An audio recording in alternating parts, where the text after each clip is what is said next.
Hey everyone, and welcome back. I hope you had a great spring break, and I'm sure you're excited to delve back into things. Before I get into the modules for both classes, I want to share an app with you that I've sort of rediscovered that I wish I had made mandatory at the start of the semester. I didn't realize it could do quite as much. It is called Filmic, Filmic. Let me show you a quick tutorial on it and why I think it'd be useful. All right, everyone, I want to show you this app called Filmic Pro. Now, in the past, it would just sort of unlock the camera on the phone in just very not so impressive ways. But now that I've looked this app over more, I highly recommend you get it. I'm not certain since I purchased it before how much exactly it is, but I think there's a free version. And I'll have a link in the modules page, and I'll show it to you here in this lecture too. But I'll give you a direct link so you can go and check it out. You're not required to get it, but just kind of looking at it and what it can do.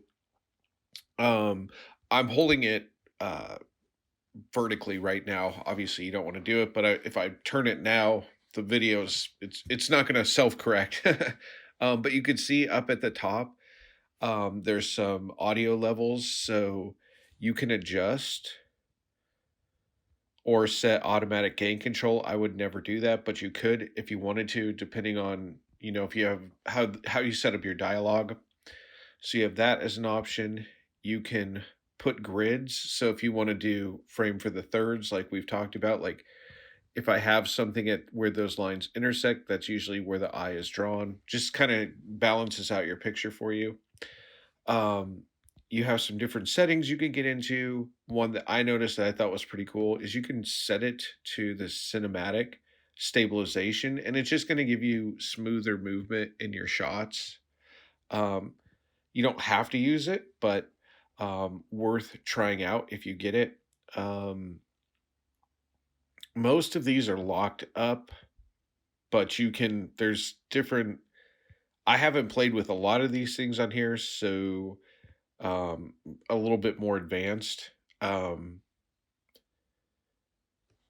that is all on there. Some other things that, again, in the pro mode, you can, it looks like kind of put some, that might just be a macro, but I can adjust the white balance. So if I'm shooting outside versus inside versus a cloudy day versus fluorescent light, it even allows you to custom make your own. But typically you'd be dealing with, these over here, and that's gonna you can I mean even see right now like it's I'm getting more sun through window right now. So if I turn on the incandescent, everything goes blue. So again, just something kind of cool to have that can sort of help shape your videos a little bit more. Then this is actually one of the coolest selling points for me is I can turn on a couple of things here. One is my zebras, and what that's showing me is those sort of pink lines like that means that is blown out, that it is so white, it's lost for information. So I can adjust how dark or light my shot is, and if I need to control the highlights. So the other is peaking. So everything that you see in green is in focus. So if I want to get a little bit more dramatic of a shot, see now how everything is out of focus behind me. So you can kind of play around with that. You can obviously it goes black and white, which or very, very, very flat. I've seen that before. I don't like when they do that, but if you mix that with stay on.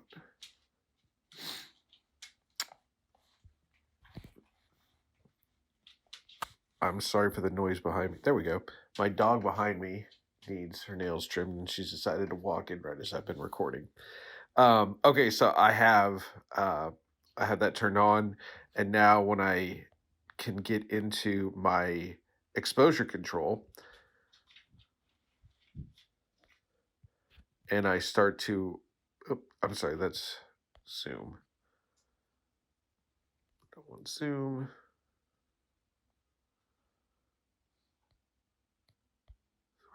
There we go. I can start to adjust more like an aperture setting. So see, I can use this to adjust exactly what I want in focus, and it lets me know at what point most everything is in focus. So see, as I move around, that green light lets me know. So again, if I'm trying to do something a little bit more artistic, or I just want a shallower depth of field, you now have something you can play with that that'll take your shots to the next level. You can control your shutter speed, but as you see, we're shooting at 24 frames per second. That means we want our shutter speed. We didn't, since I knew everybody would be using their phones, we didn't get too much into exposure control since it's all pretty much done automatically. You can go back and watch those camera lectures from fundamentals and kind of see some of those exposure controls, but you can control it a little bit. One I want to tell you about is ISO or ISO. It's just telling the sensor how much light to accept. The more I go up, the brighter it gets. The lower you have this, the less noisy, the less digital noise um, your shot will have. So, anyway, if there's a free way of getting this, it's worth it. Obviously, I'm still kind of playing around with it myself. Um, there's all sorts. Yeah, you got waveforms of all sorts of stuff on here, so it's really cool. You can also see 24 frames per second and 1080p are the default, which is exactly what you want. So this one, I'm sure there's a way to get it if you were in a pro version of getting it to record in 4K. But for now, that would get you what you need. So if you're able to get it, I recommend you getting it. Filmic is what it's called, and again, I'll show you where the link is. Okay. So if you're looking, you want to do a little bit more research on it, go to resources on that under modules down here in resource and Filmic Pro App. Look it over, see if it'll help you. Certainly can do a lot more with it. I think to take all your films to the next level by getting it. Um, the one thing I'm not certain of is pricing, only because when I'm looking at it on my end, I had already purchased it. I think it was like $5. So it's not showing me pricing except for going up to pro. So there might be a free version or a one-time pay version. But again, I think it'll help. And I am seeing more colleges include this in. I've been hearing it like smartphone videography is becoming a thing. So I've seen more and more professors getting kind of a good understanding of the language of Filmic Pro. So all right, so that is there. One more thing I want to remind both classes about: your film journal. Don't put it off. May 5th, you can is when it's due. You can peruse that and make sure you remember how to do it. I don't want to waste time on it now because I've gone over it a few times. But there's examples that show you, and then there's the instructions right there. Okay, let's dive right in. Intermediate, we are on module 5. And really, I'm going to populate this module 5 with everything except where to turn in your rough cut and final cut. And I'll show you that in just a moment. So right now, pretty much what you're going to be working on is your final film. So 4 to 7 minutes in length, no more or less. I'll deduct something like 20. I mean, if you're way under, you're going to lose a lot more, but that's sort of the jumping off point. Please don't go over. I know like you might be in a kick to shoot a 20-minute thing, but yeah, just don't do it 4 to 7 minutes because I want you to get into some film festivals too. So I don't think anybody's will be that long. If anything, they might be short. But you need to get it above 4 minutes and under seven. Okay, so make sure you shoot in 24 frames. Obviously, if you're shooting slow mo, you can shoot this higher. Just it's gonna. We haven't really gone over that. So if you're wanting to shoot slow mo, let me know and we'll talk about it. Um, if you shoot in 4K, make sure you scale down in post. We're looking for that HD 1080p 16:9. Keep your phone horizontal, not vertical like TikTok. Hasn't been an issue so far this semester, so that's good. Make sure you're exported in 16 by 9. So again, make sure you scale down that 4K footage.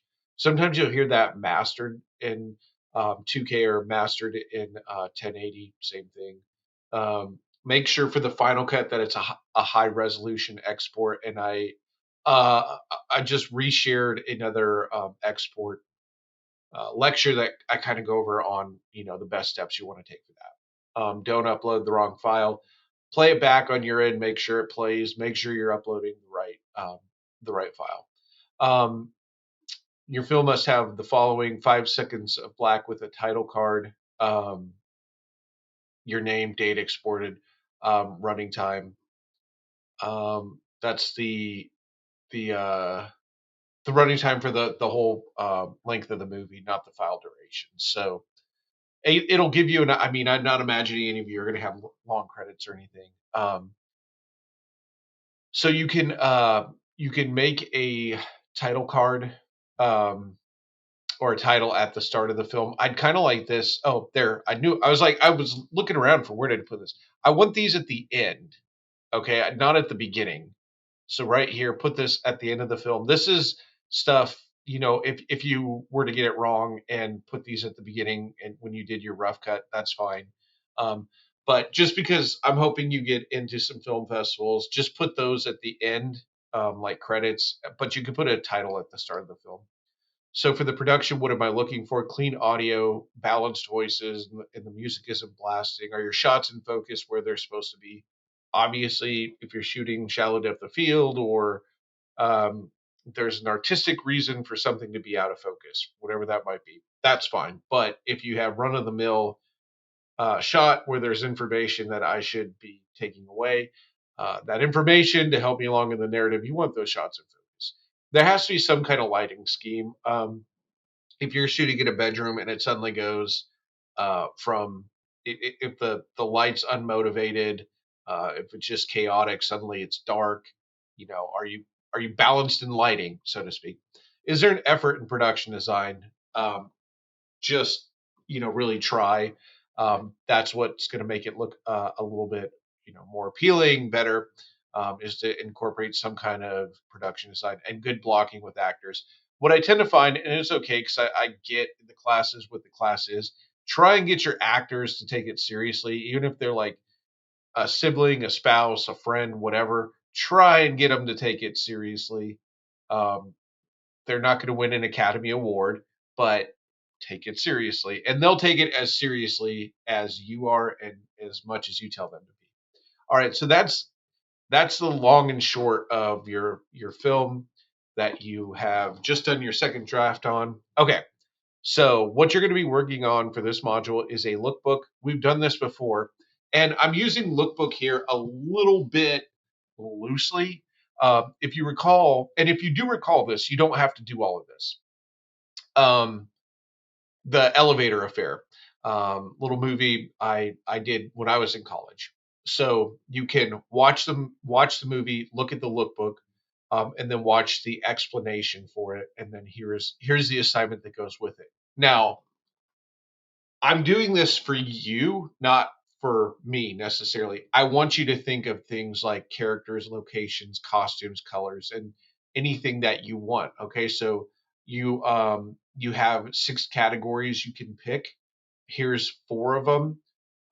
You can include 2 of your choice. Now, if you're like, I don't really want to worry about colors or any of that kind of scheme, you can change any of these. I want you to just basically come up with 6 categories that are visually you're going to put down on paper. Um, say like the location. Why is this location important? How is it going to work? Why is it going to work? So you're thinking more aesthetically for this assignment. Kind of, I don't want to say like a wish board, but a visual board. So a lookbook is more about getting people an idea of what the film is. You already have an idea at this point. I want you to kind of think of things that'll practically help. So you're kind of doing this step at an odd stage, but I think it's important. I've seen for my own films when I do things like this, and I am thinking about the characters or locations or costumes or colors, it's going to take my film to the next level. by thinking that much deeper with them. So take the film that you have written and make a lookbook for it. 6 pages, 6 categories. Really, I don't mean to go against my own, but you can pick whatever of these that you want to. Obviously, you have to pick two, and you can use these four, or you can pick all six. Whatever is important to you to help you visually help yourself with the film. It could be anything. It could be camera movement. It can be whatever is going to help you. I kind of just want you to think more dynamically about how this film, the ultimate look will be. Okay, production book, also something you're familiar with. For this, you'll make a calendar, a shot list. This is all stuff we did in fundamentals. A line script, scouting report. Oh, location and act. I made it bold and I still um, missed it. They're worth 0 points, but they are required for every location and actor that you'll use. I'll get to that in just a minute. You'll do a scouting report. You only need to pick 2 scenes, a storyboard or a photo board, only 2 scenes, and a call sheet, 25 points extra credit. Check your spelling and your grammar. All right, so you have all of this here that you're going to start to put together. Okay, let's take a quick peek at all of them. The calendar is um, this is just going to be a blank calendar at the moment. There's nothing to it. I'm just wanting you to put down, what are the dates you're going to shoot? What are the days you're going to edit? What days will the rough cut and final cut be due? Maybe what days are your entries to certain film festivals? When are those due?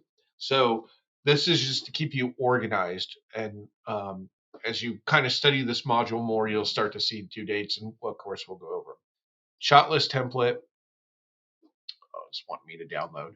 All of you remember how to do shot lists. We did them before. There's just a template again for you. I want the whole film as a shot list, so every scene. Which let me go ahead and open up text really quick and just remind you that you need scroll down.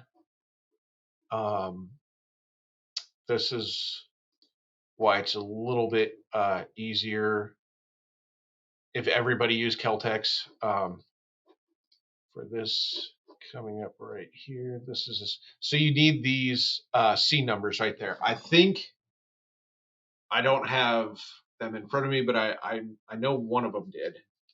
If you don't know how to add C numbers, they are somewhere hidden in here. C numbers under view down, and I would put it on both sides. So you got to make sure the script you're going off of has uh, the that all your scene mark headings are marked as scene headings, and then it'll enumerate them throughout.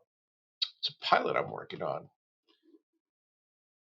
So add those scene headings. You'll do a calendar, shot list. Then you'll also do a aligned script. So you can just kind of do like this: is print out your script, mark it up, and then just take a picture. That's probably easier than scanning. But these represent the shots on your shot list. And you're looking at this as like you would what the edit's going to be. It's a little bit of that and a little bit of the coverage that you intend to get. So while you're filming, they intend to shoot this whole scene from here to here. They intend to shoot this shot just from here to here. And they have it marked what it is. It's 24A is a wide shot, 24B is a close up of Martin, 24C is a close up of uh, Mitchell. So you can kind of see how they did it. This is supposed to let the editor know um, not to include. Basically, this is kind of you can see where the cuts are going back and forth a little bit. I think all you really need to mark up is where you're going to get coverage because as you see, like this insert shot, they didn't think it's worth their time to get it from here to here. This is a little bit more old school of a thing to do. to just kind of let them know how much film they were going to need to buy, because obviously film is super expensive and you don't want to waste it. But it's also a good idea. It just kind of gets you editing in your mind. So that's why I like it. So you'll take your shot list then, and then create a line script that goes along with it. Um, and then location report.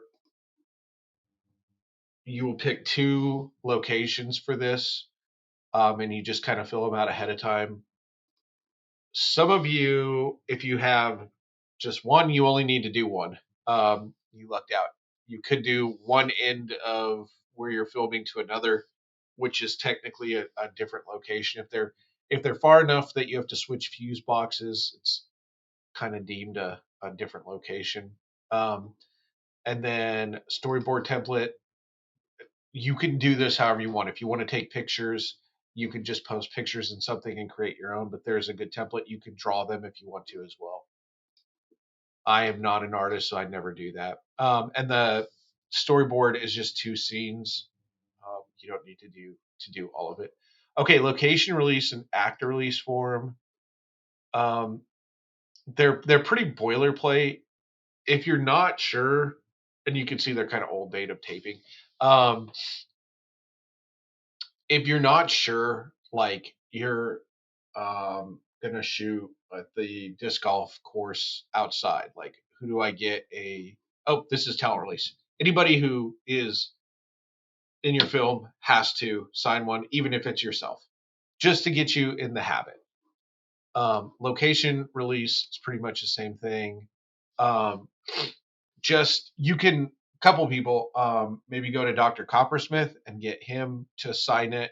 Again, just getting you in the habit. These can really help you. You tend to need to get permission everywhere you're shooting. So everywhere that's a new location that we'll say has a new address. Let's put it that way. Then you need to get it signed. If you're not, I don't want to say this is a formality because it's it's not. I want you to take it seriously, but you know, it's not a legally binding document if you need to let somebody know. Like in this case, I'm just wanting you guys to learn to put together production booklets. Okay, so that's what's required for you for your production book. That is due um, on the 10th. So you have a little bit of time. It's like 2.5 weeks that you'll have. Let me just double check my math. One, yeah, 2.5, because it's a bit that I want you to get between the lookbook and this. It's a bit to get done. Watch this.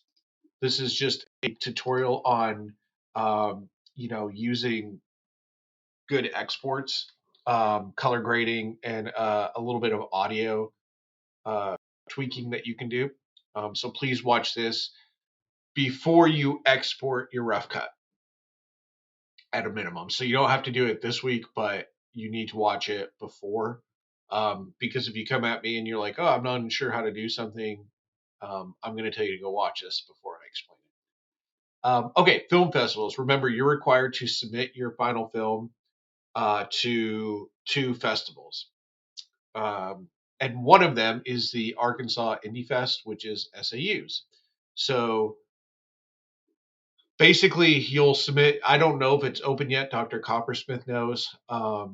If it's not open yet, I'll get with him tomorrow if I find out that it's submitting is kind of done in a different way. But it looks like you just go here, and from there you submit. Um, a link to your project, and that's really all you have to do. Um, all you need to do for me assignment wise is both festivals. You can either like take a picture of the submission, like it'll say something like congratulations, your film has been submitted. You can just screenshot that. Sometimes you get an email. You can just something that verifies that you've submitted. Okay, so there's one of the two, and then Arkansas Film Festivals right here. Just click on this. Some good ones, Made in Arkansas is a really good one. They support college students. So if you made something good and you want to go be a part of this festival, which I highly encourage, just note it says on here like your deadline. Sometimes if you like say you were really interested in this one, um, you can email them and just see if you can get a let them know you're a college student, see if you could enter for free. There's shorts, but I believe there's Arkansas made. Let me see if there's a student's short film, documentary, experimental, student shorts right there. Um, so you can see it'll be $25. You can email them and just be like, "Hey, I'm a college student. Is there any way of getting in for free?" That's a pretty good one, but you can kind of dig around on here more and see if you find other ones. Just again, keep an eye on the due date. I feel like El Dorado, that would be another good one. Obviously, it's close by. I've never been to it, but I've heard it's fantastic. So all you do is submit your films to it. Again, you'll probably just submit a link. You can look around for any of them that you want to do. You don't. It doesn't even have to be any an Arkansas one. I would just recommend um, if your film gets in, you want to be there for it. It's really cool to get people to see your work and you meet other filmmakers. So see what's out there locally. I will tell you this one here will probably be really hard to get in and it's really expensive. So you can support them, but I'll warn you right now, it's really expensive.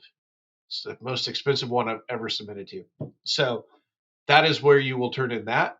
And yeah, so there's your overview, lookbook, production book, a little lecture to watch just to kind of remind yourself on different things, and you are good to go.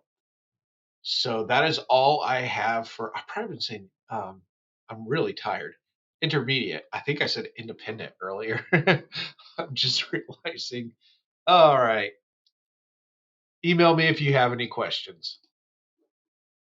All right, fundamental. I'm gonna make this available. We're on module 5, experimental film. All right, so this should be fun. I like doing experimental. You might also hear these called like avant-garde, esoteric, different different kind of names for the same thing. What I would like you to do is start. I'll put this in the top. Watch this little lecture on what exactly experimental films are.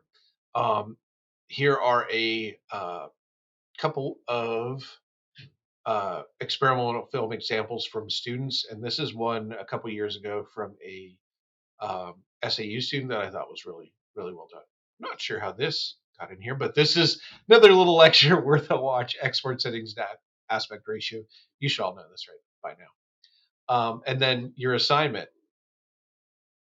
Okay, this will be due on the 10th, so you have about 2.5 weeks. So the idea is that you're going to convey one or more emotion, concept, idea, or specific reaction. For instance, loneliness, joy, apathy, dreams, courage, the color blue, hope, anything like that. Like um, it can really be anything. So the idea is to convey an idea rather than a narrative. So think music videos. A lot of music videos are kind of like this experimental film.